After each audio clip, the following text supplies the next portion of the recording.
The video you see on the screen is one I uploaded on June 30th, 2016, close to 7 years ago, my goodness.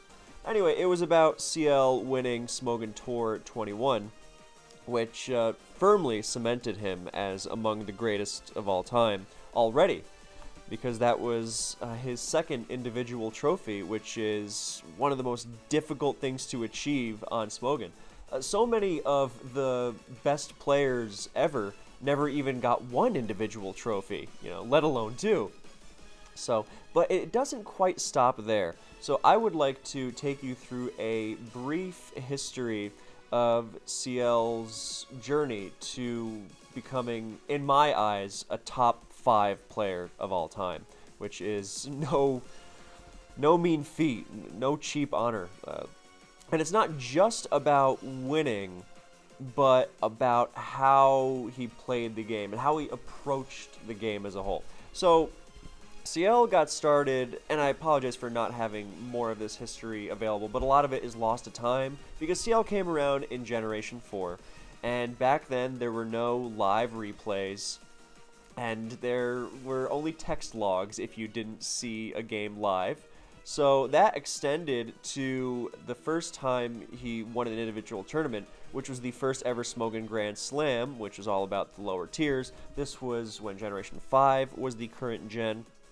And CL had already been a firmly established player for a long time before then, because he played in the first ever Smogon Premier League, which was quite small. So to get into that, you had to be good. That was back in 2010, and he played DPP OU.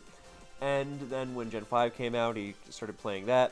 In fact, my first ever SPL battle back in 2011 was against CL in Gen 5 OU. Pretty sure he hacked me. There's no way I lost that legit. But then, he went on to win some more stuff, so it doesn't look as bad in retrospect. Anyway, so CL won this Grand Slam, and unfortunately, these are all logs of the battle, even though they were played on Showdown. I don't know why they weren't saved. Now, I'm not going to make you, the viewer, suffer the indignity of reading a text log, a lost art even for those who have been around for a while at this point, but I will leave them available in the pinned comment if you are brave enough to read through them. I think they're great battles. I really like them because CL was playing against Nelson X, who had just beaten Blue and McMegan back to back, and everyone was like, "Oh my God, Nelson's gonna smoke these 3 insanely good players and win the tournament." And then he started off 2-0. I guess spoilers, but then CL came back and won 3 straight in a phenomenal comeback, and I think the RU, UU, and Uber's games are all just tremendous. I mean, I like the LC and NU ones too, but I mean, with your back against the wall like this, I mean, it's just incredible. I think he runs a Trick Room team in Uber's, if I'm remembering correctly. Excuse me. Also, apologies for the untoward language in these logs, because 2012 internet, yeah. Anyway, so I'm not going to delve into the details of that because, battle logs and whatever. So we are just going to jump ahead to Smogon Tour 21. So this was 2012, and then Smogon Tour 21 was the spring of 2016. Now, I did do a bit of a recap. I added this cool montage set to Phoenix Wright music at the beginning of this video. I think it's kind of cool, but let's actually analyze a little. Now, we're not going to do deep dives of every single game, but what I really want to emphasize that really impressed me about CL is that a lot of the great players, they are constantly bouncing ideas off of their friends who are also great players. This is not new. This goes back to way, way back in the day. And it's very helpful to have that. Whenever I was playing serious tournaments, I was always talking to one of my buddies, like, "Oh, I want to use this, da-da-da, what do you think of this team, what do you think of this set, whatever." And CL, to this day, is the only player to have anywhere near as much success as he has had and operate completely, entirely solo. I was lucky enough to talk to CL quite a bit, and I think he asked me for teams like after he won all his stuff for like some small tournament. Like he was playing like Smogon Superstars, which was a yearly unofficial tournament. He was like, yeah, do you have like a DPP team I can use for this? I don't really feel like da da da. But when it came to like the official stuff, like Smogon Tour, like this, then it was all him, and that is incredible because when you don't have someone else, when you don't have that second pair of eyes looking out for you, like hey, your team kind of gets destroyed by Keldeo or Garchomp or whatever, then that's so your margin of error, or not your margin of error necessarily, but the odds that you bring something with the glaring weakness goes way up when you don't have someone in your ear pointing out those things you might not catch. Now, CL was an incredibly fundamentally solid player in general, so it's not like it was very likely he was going to bring a team 6-0'd by Gliscor or something. Any more than your average team is 6-0'd by Gliscor before anyone gets any smart ideas. Well, Gliscor 6-0's everything anyway. But, replace Gliscor with whatever, Latios. So, but still, it's easy to not just bring teams that are solid, but come up with like cool ideas. Like if you got your buddy who's been working on a cool new Hydreigon set, and you're like, hey, use this Hydreigon set. No way your opponent is ready for it. And then it's like, oh yeah, I use this cool Hydreigon set, but my friend told me to use it, so I didn't exactly come up with it. I mean, at the end of the day, you still did make the choice to use the Hydreigon, but if someone else was giving you the idea, then that's not to take away credit from the players who work like that, of course. It's just when you have to come up with, well, not when you have to, but when you are coming up with everything you're using on your own, I think that's just amazing. For good and for ill.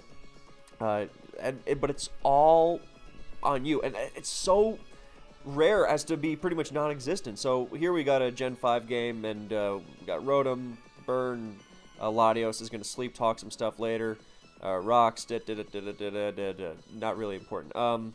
Yeah, this was before sleep talk was standard on Latios, and CL was like, yeah, no, I'm going to use this. Yeah, CL was not really... Oh, I'll get to that in a second, after we go through Smogon Tour. There's Sleep Talk failing because Gen 5 sleep mechanics are cool. I'm glad that's banned. Yeah, so he's just winning this game, playing very solid throughout. That was another thing about CL. He wasn't a flashy player, but he was very, very methodical. And I think that's really admirable. In fact, it's one of the reasons why this video is being made is that I think CL is incredibly overlooked as far as all-time elite players go. And part of that is because he wasn't very flashy. He wasn't a guy who made huge plays. He didn't bring, incredibly exciting teams. Look at what he's using in Gen 5 here. It's, as standard as you get. Let me try and say one thing at a time instead of failing to say 16 things and just saying nothing.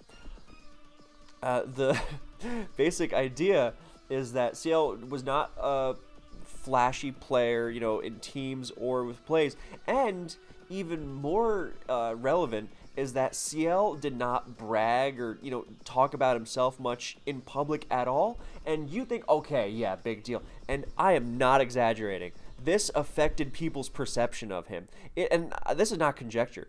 People are on record as saying, like, it's been said on forums, in very public discords, it's like, oh yeah, I never really think about CL when it comes to the best players ever.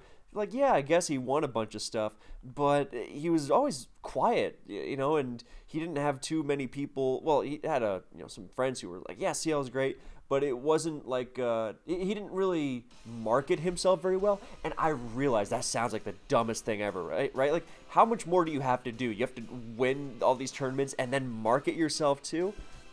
I don't think that at all, but it is why I'm making this video, because a lot of players who play online Pokemon and then they win, then they brag. I mean, a lot of online players who don't win still brag about how good they are, and then they stick in people's minds as, oh yeah, that guy's good. He's always talking, he's always showing off how much he knows, And where CL, was the opposite of that. CL won everything and never said a word about it.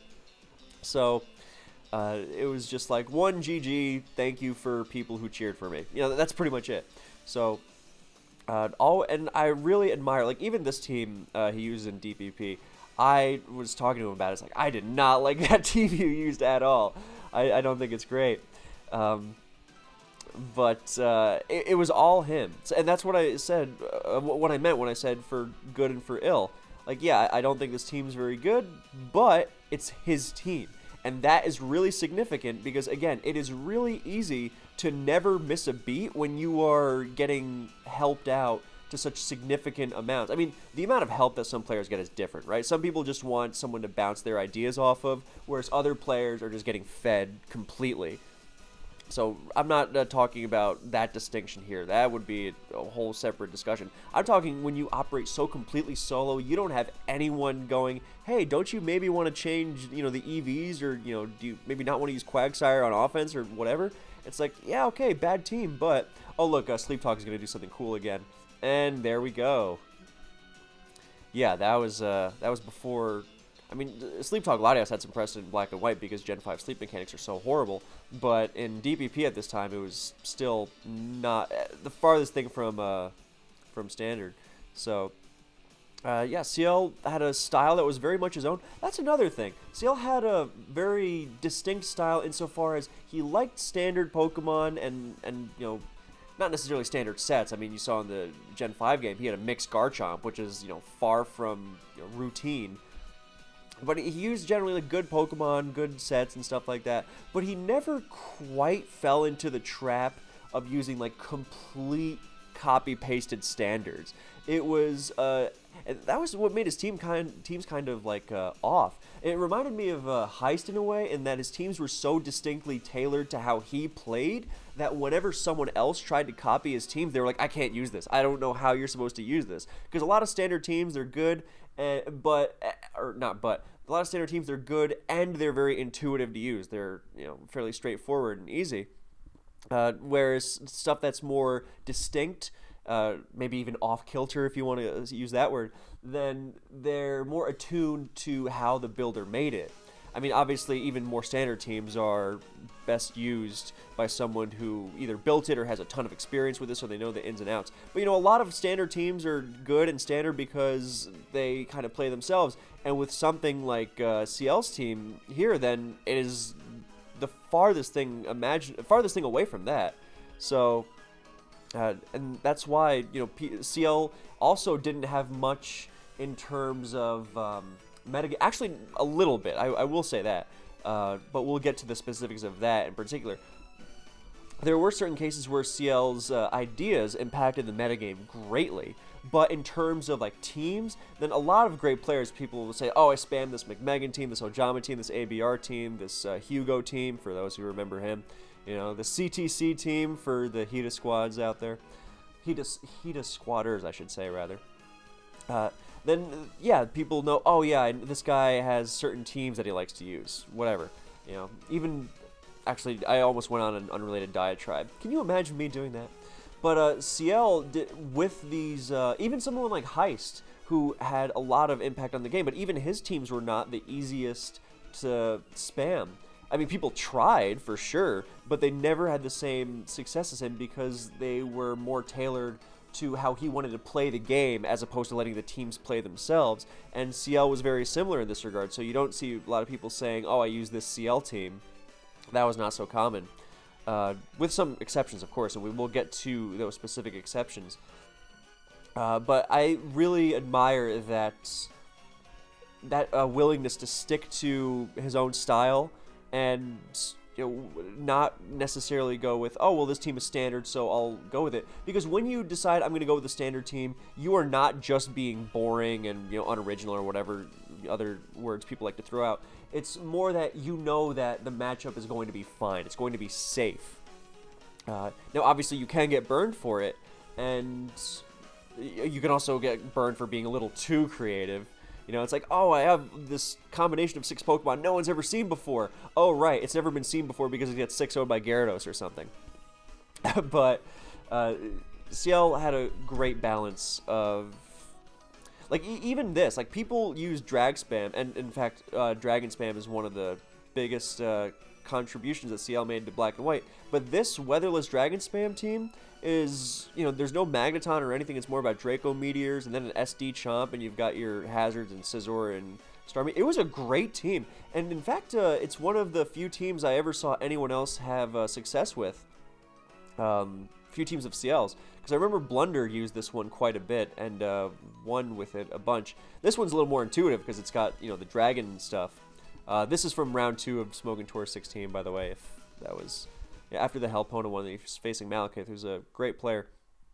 So yeah, just bombing the opposition with Draco Meteors, and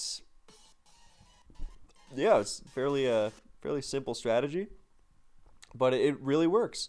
So there's here's a can this play, please? It's not an ad thing. Oh, it's just my computer being slow. Yep. So here's something else. Creative. HP Fire Starmie. I mean, okay, HP Fire Starmie was not unheard of, but it was pretty much, oh, if you want to fit Starmie's resistances on a Sun team, then you use HP Fire. You know, outside of it, like, no, forget it. But see, the HP Fire there, look, you chunk Ferrothorn, and then your dragons go crazy. Simple stuff. I mean, it's not like freaky stuff that's going to be like, how did this complete lunatic ever think of that? You know, how did they let him out of the asylum? You know, with these dangerous ideas he's got. First, he's going to make all these wacky Pokemon teams, and then he's going to do something untoward in public. I don't know. But it's simple stuff, but it really works. And it was another big innovation that was all CL. This was really big for a time when people were dealing with Reuniclus and, you know, trying to trap Polytoads with T-Tars and T-Tar. You know, you would want to do that with CB-Tar usually, but the choice lock is just so restrictive. I mean, it makes playing around something like Jellicent so much harder and so on. And CL was just like, yeah, Dark Gem, easy. And then Dark Gem T-Tar became very, very popular for a long time. CL was big on gems in general. Ice Gem Thunderous Therian, that was him. You know, that really just lets you totally shred through Lotties and Amoonguss.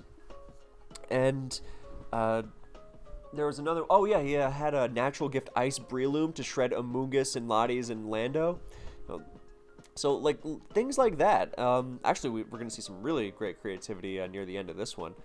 But, so a lot of players kind of forget the creativity that CL did have, because, yeah, it wasn't, like, insane. Like, oh, my God, that's a team of NU Pokemon. You know, it wasn't like that. But the creativity that CL did show and did have an impact, it still doesn't get remembered as much. Again, because CL was very quiet and the furthest thing from a braggart I have ever known. Like, in real life or in Pokemon. It was like, you could not get him to take credit for any of his wins, almost. It was like, oh, no. It was, you know, the matchup was fine. And it's like, no. Yeah, so with someone like that, then, yeah, no wonder people are going to not remember in favor of the people who, you know, brag over one turn they had that was great, even when they lost. So, but, yeah, he never, you know, went fishing for compliments or glory or anything like that, but he just played his game, and that was it, and I really, really admire that. So now onto the Gen 4 game, another fantastic piece of innovation in this one. We got the rocks, we got we got some luck with CB-Tar, and this is a Magnezone offense team. Spin, and Ice Punch CB-Tar. That was not used before CL. Yep, that's kind of a big deal. And sorry, I keep skipping over it. Yeah, Ice Punch to do exactly this: smack through a Powdon, hit Breloom, hit Gliscor. That's, you know, some big targets, especially because it's much better coverage against Breloom than Aqua Tail. So, and now here's something else. You know, people think, oh, yeah, CL, I mean, he just kind of showed up and kind of used standard teams, and then you realize, no, that wasn't the case, because this is a Scarf Dragonite that switches into and destroys Starmie. Beautiful stuff. So now Magnezone comes in, and to my recollection, just sweeps, because it's Custap, it lives Superpower, and then it's going to blow up on the Zapdos. Yeah, so not often you see a Magnezone sweep. I mean, yeah, that was some luck with the Will-O-Wisp and whatnot. There's always luck in Pokemon, unfortunately. But yes, that was it was a great team, and innovative at that. So, and stuff that left impact. I mean, it wasn't like, oh, the metagame will never be the same now after that. But, you know, not every piece... In fact, I would argue most pieces of innovation are not complete metagame revolutionizing, you know, never, you know, inconceivable to previous generations kind of stuff. No, it's stuff that works. So now we move on to Sweepage. And this one, I mean, you want to talk about creativity. I have never seen anyone else bring Porygon 2 to a Gen 5 OU tournament match, let alone one in Smogon Tour semifinals against one of the best Smogon Tour players ever. So, and this team, I mean, if you're talking with, someone else, they're going to do everything. It's like, hey, are you sure you want to use that, weatherless Porygon 2 team in Smogon Tour semis? Come on, don't be that guy. Don't ruin your chances because you wanted to get fancy or whatever. It's like, no, it's like CL wanted to use it and he used it. And I can't say how much I admire that. Great move, by the way, because a lot of detractors would say, like, oh, well, he didn't do anything fancy, he didn't do anything special. It's like, yeah, but to a lot of people, fancy or special means, like, huge predictions, flashy stuff. And I think just stuff like this is really, really significant. So, okay, here we've got Bronzong as, a perfect Landorus counter, right? But this Landorus might also use something like U-Turn or Gravity or Smackdown. That was really popular around this time. And you don't want Bronzong to switch in on one of those because then you are just going to get destroyed. Nothing else switches into EQ. So, and there's no way that Bronzong just, that Lando just goes right for EQ, right? Like, why would you EQ into Zong and give it a completely free switch and let it get up rocks? And, you got a Volcarona. You don't want to deal with that. If it does have rocks. T-Tar could have rocks, Chomp could have rocks. But basically, you don't want to give Zong a free switch and then, you're behind. So, Sweep is going to make a great move here and go to Amoonguss to check for that Gravity or that Smackdown, which was so incredibly likely. And he just goes right for the EQ. And that was not I'm going to EQ right away, because you don't care about hitting the Magnezone there. There's no way Magnezone ever stays in there. It's not about that. If you EQ, it's because Amoonguss is coming in, and that means you are very aware. You're aware of how aware the opponent is of the situation. The opponent is not just autopiloting, okay, I'll go to Zong on the Lando because Zong counters Lando, and then I'll go from there. No, the opponent is aware of things your Lando might do to mess with you, and you are taking that into consideration. So that EQ was not aimed at Magnezone. That wasn't a, let me EQ and see what happens. That was aimed at chunking Amoonguss. And I think that is a great example of this kind of stuff that isn't flashy, but is just absolutely, it's stuff a lot of great players, don't do. So, and it was overlooked in CL's time, so that's why this video is being made. Now, the double to Heatran on the Zong, and that's fantastic. So that's especially big because you're like, well, if you got the fire types, why do you really need Amoonguss? Well, first of all, it makes Starmie more threatening. Second of all, if Zong goes down, then that means Scarf Lando, if it is Scarf Lando, is that much closer to just cleaning everything else up because, Magnezone dead, Kingdra is going to get, Smack 2, T-Tar dead, Chomp doesn't want to go one-on-one with it. So you're that much closer to efficient progress. So great moves on both sides. He goes for rocks. Oh, you got EP here. You got... I skipped over it by accident. HP Grass Gem. CL was on top of that. And dodge the Hydro Pump. And this one, people were saying, oh, that one mattered. And it matters until you open the damage calc and see how hilariously little Life Orb Hydro Pump Kingdra in Rain does to Porygon 2. Seriously, just go open it. A Violet Porygon 2 takes nothing from anything. It's ridiculous. And that was why CL brought it. And of course, Mew's a great call alongside it, because P2 good against offense, Mew good against stall.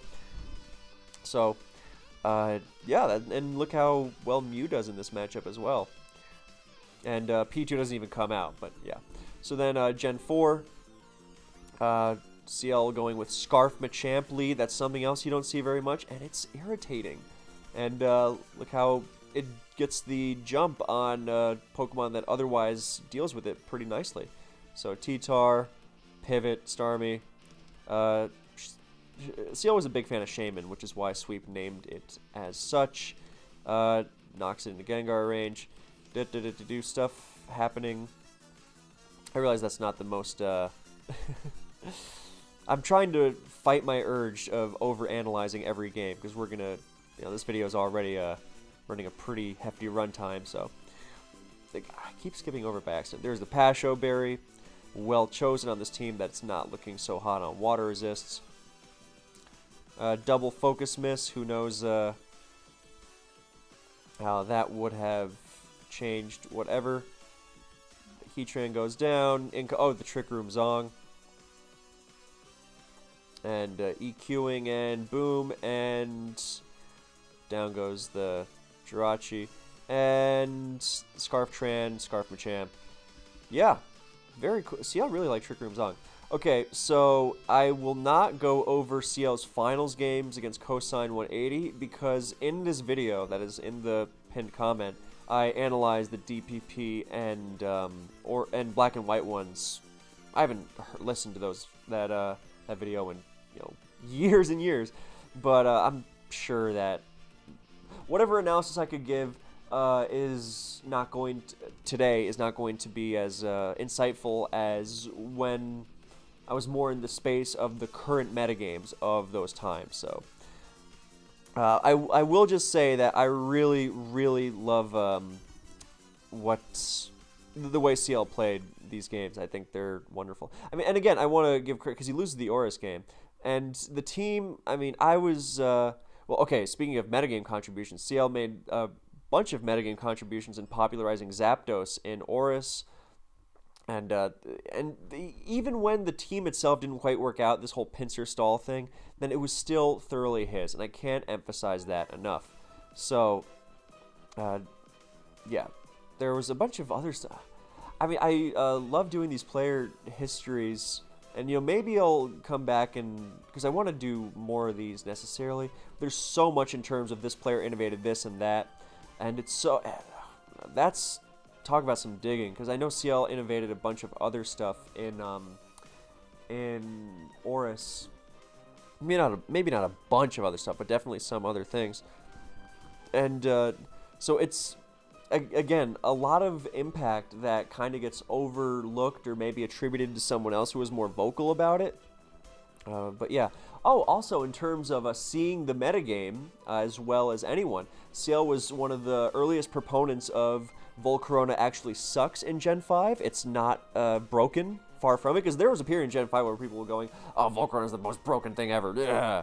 And CL was like, actually, it kind of, blows. CL was also possibly the earliest proponent I remember of Latios being insanely busted in Gen 5 and people just kind of sleeping on it. So, when we talk about seeing the metagame. So, for this one, I really love... First of all, the team he used here is great, and I love how he has this good matchup, and instead of just thudding... Because Heatran Pert is such a great combo on these special T-Spikes offense, and he doesn't Stone Edge or Superpower or whatever. It's like, no, he's pressing that advantage against the Heatran. He CB crunches him with rocks that 2-KOs Pert. A lot of players don't do that. So, great, very heads-up play. Speaking of innovation that no one else used, then here we're going to see a natural gift grass Gyarados.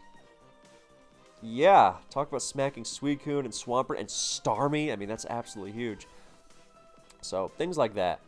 Kind of a big deal. And then, of course, the Trick Room Zong, which just slices through everything.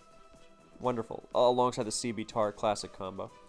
Then the Oris game, then the Black and White game, which this is one of my favorite games ever. So rather than analyze the whole thing and, hey, look at that broken Volcarona. Oh, and he loses to Scarf Garchomp.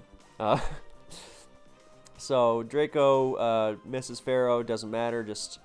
Okay, so this is the most beautiful setup, right? Because Terrakion, it's like, hey, why didn't he CC the Starmie? He's like, no, CC and Quick Attack, and now the Starmie has one more Life Orb hit, and now T-Tar comes in and is going to set up rocks, and Starmie dies to the next Life Orb hit. So, and if it switches out, it dies to rocks. Either way, CL set up that Terrakion switch so that T-Tar could guarantee rocks up and forget being threatened by Gyarados or Volcarona now. It's one of the... I cannot get over how beautifully, elegantly orchestrated that setup was. That is absolutely unbelievable. So many of the best players ever would struggle to come up with something like that. It's the amount of foresight you need for that. I mean, look at this. It's you get your Will-O-Wisp, you get your thing, and he's calcing to see how much CC into Quick Attack does, because rather than risking, Stone Edge missing or, Pharaoh staying in or anything silly like that, no, you CC, you guarantee that either something dies, or that Ferrothorn dies, or if Starmie comes in, then you guarantee rocks up. And it's not about Terrakion smashing things up as much as you get rocks up, and then Scarf Garchomp is going to carry you through that late game. And I just can't get over it. You got to look at it again. Yeah. So now Latios goes crazy, and Volcarona is just relegated to getting sacrificed, and Specs Latios is tearing through everything, because that's what it does. And now Scarf Garchomp is going to prevent anything silly from happening, and that's the win. So with this win, CL becomes one of the few players at the time with 2 individual trophies. So already an all-time achievement. If CL never played another game of Pokemon again, I still think I would have liked to have made this video about him, just because of how completely independent he was. Which is the thing, I understand the need or the desire, whatever, to have your buddy look over your team, because you get really paranoid in games like this, and just having your friend look over your team and say, yeah man, looks good, go for it, even that is just a huge mental weight off your back. CL didn't have anything like that. I mean, the amount of mental fortitude it takes to do that is just incredible. Now, in terms of metagame impact, before we move on to the last leg of this video, a Dragmag was kind of a forgotten style in Gen 5 until CL's team. If you go to the Black and White samples thread, let's check it right now, then I believe the team on display, the Dragmag team, is CL's? It should be, anyway. Weatherless teams, empty at the moment, apologies. What is going on? Sand... Where is it? Where did it go?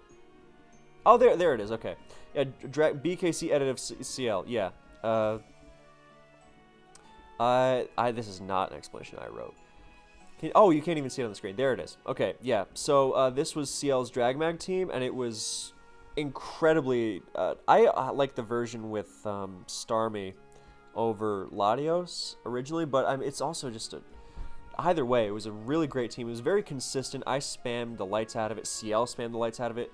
And Dragman seems like an unreliable style, but with this structure, CL really struck gold in reaping all the benefits of the insane power of Dragmag while making it consistent. I mean, you had the cleanup power of Scarf Garchomp, obviously, but another innovation that was 100% CL, yet never seems to get credit for, was the bulky offensive Jirachis he was using. Because before it was, do we have a Poke Paste? Yes, we do. So something like this, this Jirachi set, then something on Magnezone-less teams, he had different versions of this set with HP Fire for Ferrothorn, but the general idea was to use a bulky Jirachi. And it could be faster, too. Like, I remember a lot of his versions had 263 speed for, like, Looms and Dragonites. And Garas. But mostly Loom and Dragonite. And, like, Shuka Berry was common on them for random EQs, but Lefties was also fine. And the basic idea is you take Tornadus, Hurricanes, and random Draco Meteors, and Alakazam, and, Outrages, and you get rocks up reliably, and you U-turn in for your big threats. So you take the hits, and then it's very simple. It's not a flashy Pokemon, but it was not being used before CL. And this kind of Jirachi set really reinvigorated Dragmag and offensive teams in general. Or weatherless offensive teams in general. but most prominently on DragMag, to the point where it became pretty much an obligatory member on them. I mean, talk about impact. So, yeah, that I gotta emphasize. That was one of just invigorating DragMag like this, with something like Scarf Chomp, which is much more reliable than Scarf Mence, which is also popular. Then that was a big deal, but then the Jirachi of it all, yeah, so I can't emphasize the DragMag thing a lot, especially because I was a beneficiary of it.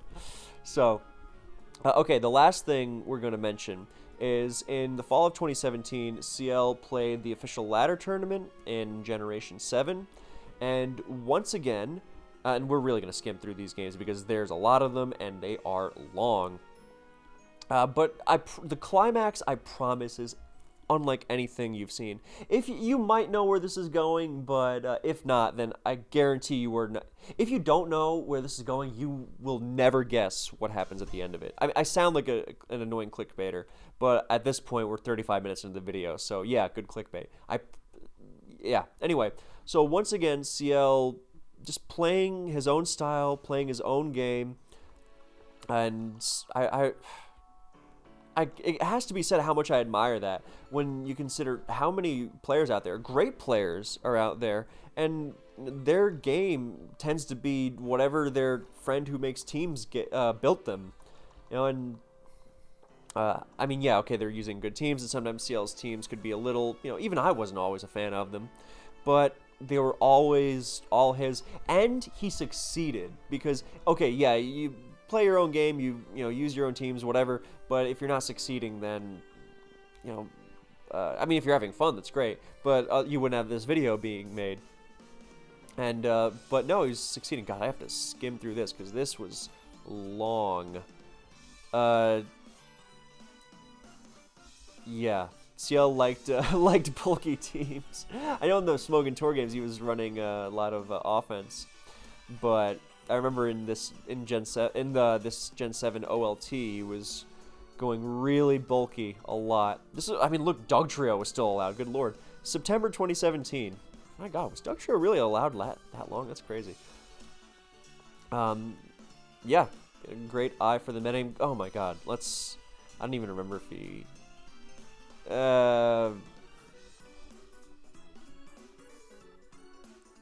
Yeah, this was not looking great for him, actually. This is I don't even know what round this is. I'm just going through all the stuff in the replays. Okay, so he lost that one. What's he going to do next? Oh, now he's going to use some more offense. There's Pex, there's... Actually, we really got to be fast through this. I should skip ahead to a later round. But, yeah, CL loved Toxapex and was like, this is the most broken thing ever. I'm going to spam it because you can't stop this thing. And wasn't afraid of... that's another thing that's really admirable. That sometimes people will go, oh, well, I don't want to use this because it's my own style and I want to branch out and whatever. And CL was like, yeah, I don't care if it's my own style. I'm going to use it anyway. So this one's looking a lot better for him. Very commanding. Yeah.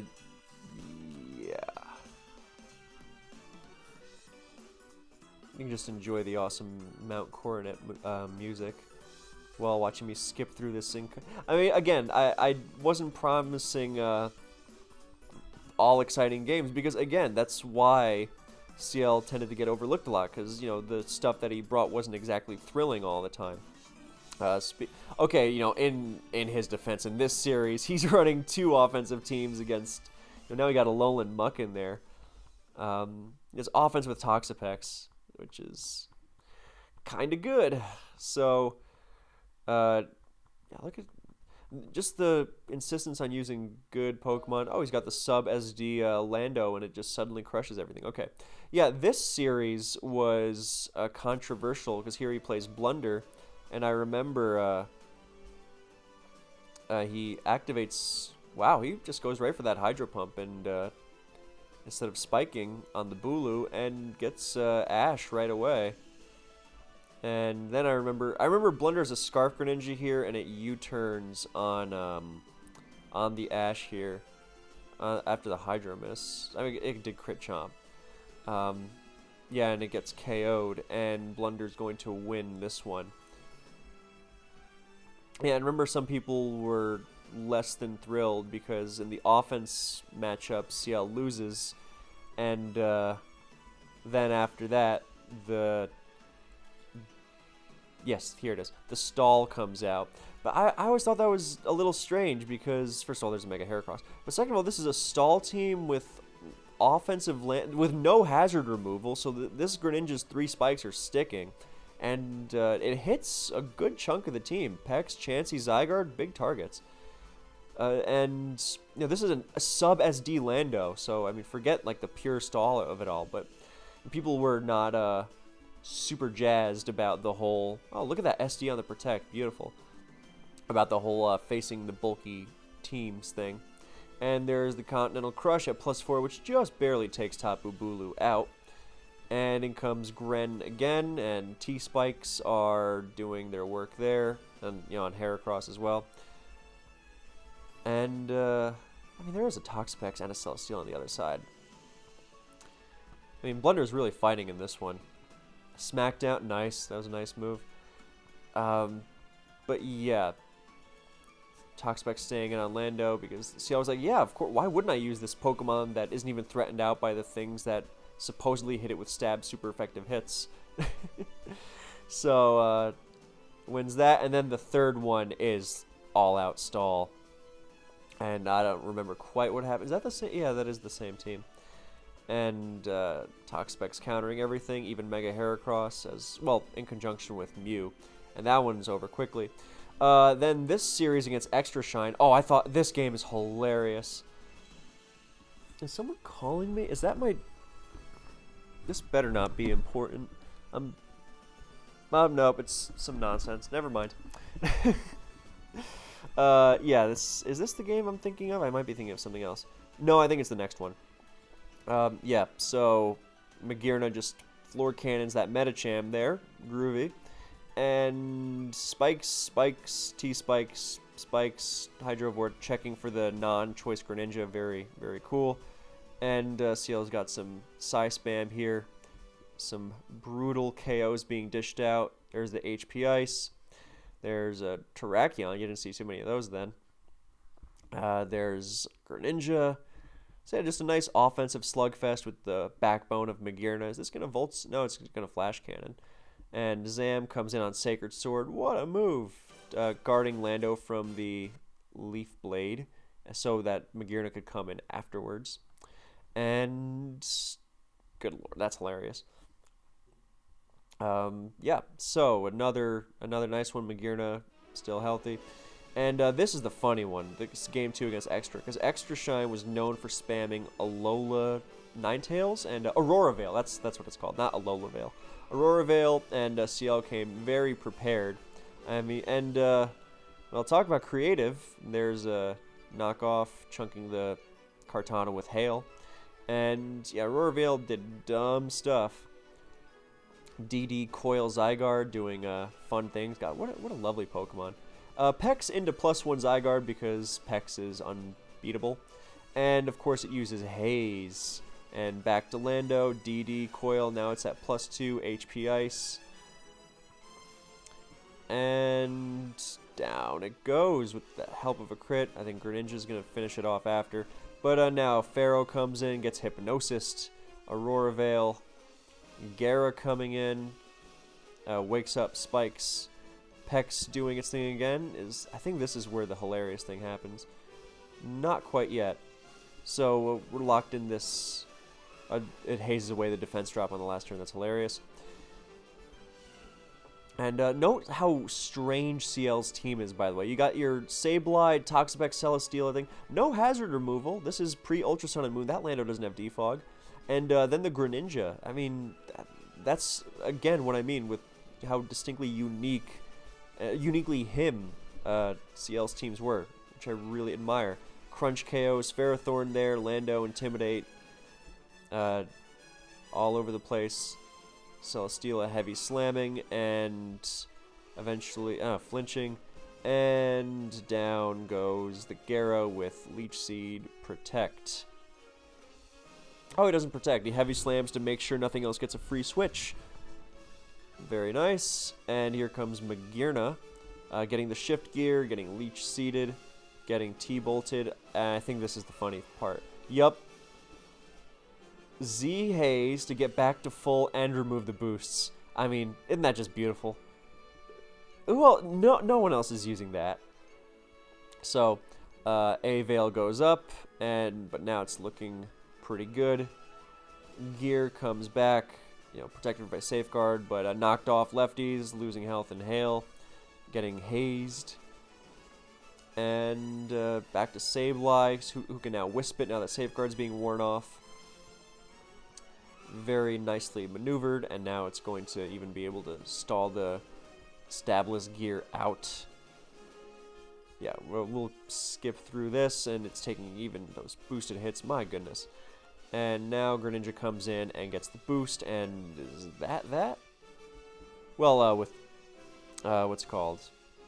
Water Shuriken, even with, oh, it was A-Veil Sticky Web. I forgot about that. Then even, Scarf Kartana would have gotten swept, but yeah. So, doesn't risk it, and very nice. So now, the Shoka series I don't remember very well. Mantine, Mega Venusaur, Kyurem Black.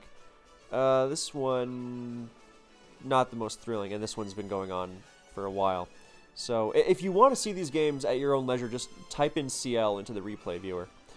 That's how I found them. That's what I'm doing right now, just skimming through them. But yeah, this one, it's just CL playing his game, solidly, as per usual. And here we got another offensive team. The Hoopa reminds me of when in Gen 6 he would randomly use itemless Hoopa to take advantage of Magician. That was really cool. Mega Mawile surviving Zygarde, intense stuff. Toxapex staying on everything. Notice the amount of Pex he got here. You got the Payapa Berry here, although it doesn't amount to much because it just recovers. But now Hoopa comes in and forces something out. Very cool. Even more of a riskless sack as Drain Punch. Jirachi gets Happy Hour. Yeah, Z Happy Hour, and I think it still gets like smacked by Dark. Oh, that did nothing. But gets intimidated, and then Zygarde will not get flinched through, I don't think. And it breaks through on the last one. Happy day. Although then Pex, I think, could have lived as that headbutt and tried to go for a flinch, but or tried to avoid the flinch and get the haze off, so then Greninja could come in. Yeah, and it was Ash too, so. Yeah, and Pex wins it again, because I think that's Scarf Latios. Yeah, so Karen Smith. Oh, I remember this series was very cool. We're almost at the end. This is the penultimate series, the semis. And I thought this series was really, really interesting. Not going to deep dive it, obviously, but Rocks, Toxapex into Gliscor because CL knows, oh, that Pex had a eject button. CL was trying every permutation of Pex known. Z, Ice for Haze, Payapa, eject button to get the big hitters in here because he's got a Hoopa again. Yeah, and Defog, Rocks go back up, Pex coming in again into Gliscor just to avoid damage on something else. Potentially there's a big Dark Pulse. And so that was really nicely set up, actually, that he gets Toxic Spikes up on the Pex switch so Pex can't absorb them. And then when you get Hoopa in on Pex with the T-Spikes up, then nothing else is going to absorb the T-Spikes, and nothing else wants to take Dark Pulse. Tapu Bulu can take Dark Pulse, but it's going to get poisoned. Now, Chansey can take Dark Pulse and can get natural cure itself of the poison and absorb it later, but it's still going to be contentious because Dark Pulse is doing a lot. It can flinch. Chansey isn't immediately threatening Hoopa in return, so it could get very ugly. So that was really nicely set up. And, Pex took that big hit, and the T-Spikes are up, and now the damage is done, pretty much, and, yeah, very nice. And yeah, now it's just about, can my music play, please? Where is that? Oh no, it just got randomly muted for some reason. Okay.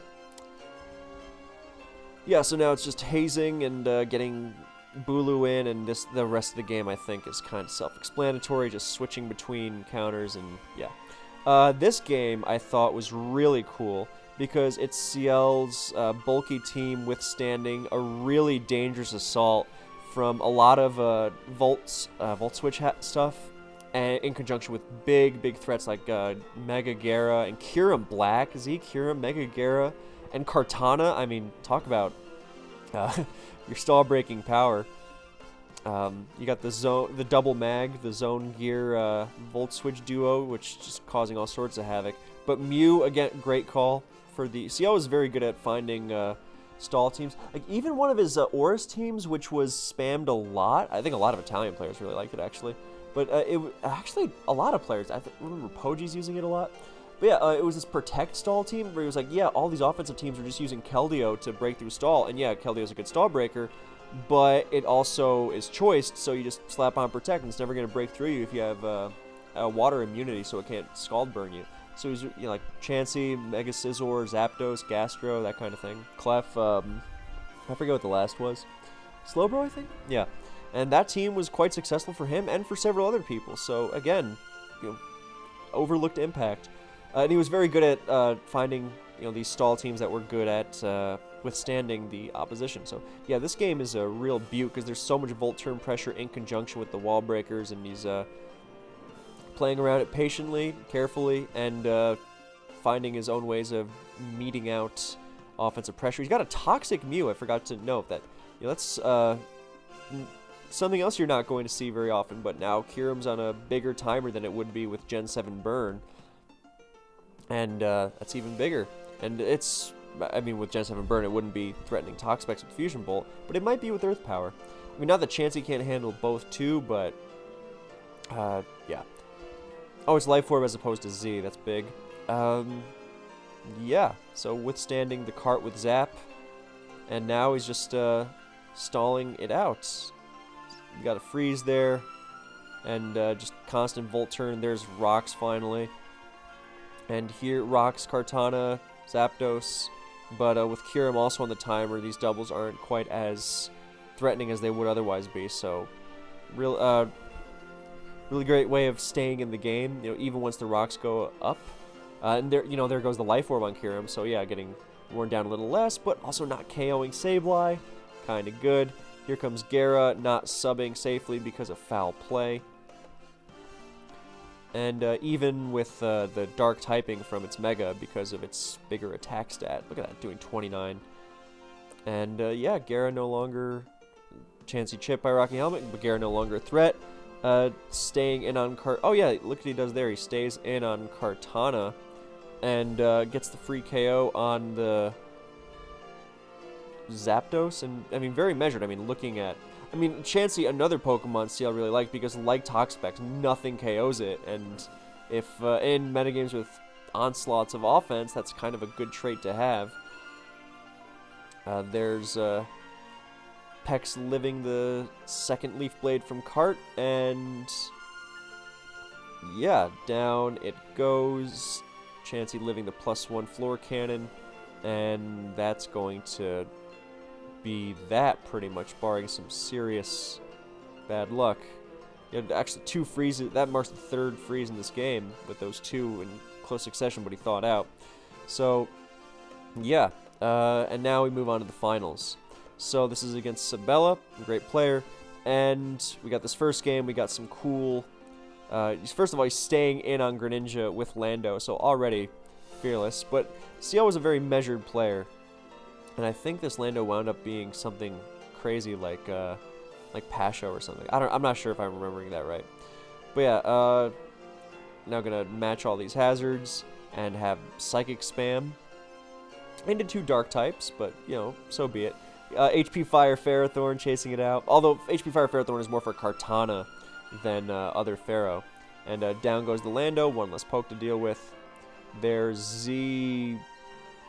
Psychium Z, which you're probably not going to use when T-Tar's around, so good use of it. And now Draco as T-Tar pursues the Latios for a KO because it's banded, I think. Yes, it is. Tapu Fini getting ravaged by hazards and sand. And now here comes Tapu Lele, and Gigavolt havocs it out of the park. In comes Greninja. Lando gets sacked as it U-turns again. And it is not Rocky Helmet. Yachi Berry. That's what it was. Yeah. So, nice Yachi there. So, cool. Yeah. That was part of his measured stay-in on Greninja. And it's going to great sack for Lando there on the U-turn. And now Greninja is in Hazard's range and gone. So, and if it didn't use U-turn there, then it wouldn't have KO'd Zam. So, this game is in the books. There's another Pyappa Pex and HP Fire Lele to bring it home. There's the Mega Zam win. Okay, so promised a big finish. And for Game 2, now this was not done as humiliation, but as part of a dare. And CL did apologize for it after. But, yes, that is a Pikachu on CL's end. Yeah. It's kind of self-explanatory, but I think it was part of CL was talking about how terrible Mega Manectric was, and how Pikachu was better, and then someone dared him like, hey, why don't you bring Pikachu to a battle, to a tournament battle if it's so good then. So yeah, root for Pikachu here, otherwise you have no Pokemon Soul. So Kyurem coming in, Z Ice doing a lot, but now it's still an electric terrain, and the Fusion Bolt putting a charge into Latios there. Good lord. Staying in on the Ice Beam. The Ice Beam trashing the Tapu Koko, trying to catch the Celesteela double. And instead, Celesteela goes, Tapu Koko goes down. Chunks cure him with it, but that was a great stay-in on CL's end. Seeing, look, Sabella's under pressure. He's going to try and get some momentum back, and I'm going to stay in, read it beautifully. As opposed to, because Celesteela is such a threat, and Sabella is going to try and limit its Leech Seed opportunities as much as possible. So that was a really nice read. And, yeah. I've been talking for too long. I did a video right before this one, too. Kyurem Black is sacrificed, and comes Koko to revenge the Manaphy. Lando comes in. EQ. Pex. Lando, simple, but, you know, it works. Pex, I mean, talk about Toxapex being broken. Look how much it proves that you can bring Pikachu and be fine, because it counters everything. So we got Pex doing its thing again. Nicely pivoting around the threat of Manaphy. And Lando comes in again, even with the Stealth Rock disadvantage. Is he finally going to get him up? Nope, here's Pikachu. Oh, it serves, and Manaphy comes in. Okay, so Pikachu comes into Lando. And threatens it out with Surf. God. Can you imagine if it had T-bolted there? And it switches out, afraid of Surf. Oh, how sad. And Pex healing off everything because, of course. And, yeah, in comes Mawile again, getting Scald Burn, because CL was also a big proponent of a Scald ban, so you know I have to support that. And, yeah, I don't know why Pikachu didn't come in there. That was a prime opportunity. Actually, Mawile still probably KO'd it with Sucker Punch or something, because Pikachu's frail. But, yeah, Leech Seed missing, Lando into Steela. Volt Switch blocked. HP icing the Lando on the switch. Koko. And Volt Switch KOing Mawile. And Pikachu is going to get sacrificed here, I'm sorry to say. I mean, that merited a tour ban in my opinion, but I recognize you gotta get Celesteela in safely. And Heavy Slam. Lando comes in again, and Magearna, sorry for skipping, but this video's been going on for a while. Pika still won this battle in our hearts, and it gets Ice Beamed, but now Tapu Koko is with CL's timer at 15 seconds, going to HP ice the... actually, HP fire the Lando, it looks like. And now Celesteela comes in, takes 2 Psyshocks because Celesteela is insane. And heavy slams, and that is going to be the ball game. And with this, CL became the first player ever to win 3 individual trophies.